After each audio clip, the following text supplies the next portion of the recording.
matemātikas olimpiādē. Bet viņi taču guļ. Nē, mēs neguļam. Ej projām, netraucē mums gatavoties matemātikas olimpiādē. Zini, es arī gatavojos. Visu nakti sārfoju internetā. Mums tas neinteresē. Es atradu ko tādu, kas jums noteikti palīdzēs uzvarēt. Ko? Fibonacci skaitļi. Kas ir tādi? Fibonacci skaitļi. Dodiet lapu, parādīšu. Sākam ar 0, pēc tam pieskaitam vieninieku. Ir 1. 1 plus 1 ir 2. 1 plus 2 ir 3.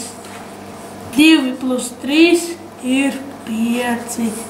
3 plus 5 ir 8. 5 plus 8 ir 13. Tā bezgalīgi ilgi. Pēdējos 2 saskaitot, iegūst nākošo. Tas mums noteikti palīdzēs. Jā, tas mums noderēs. Noteikti.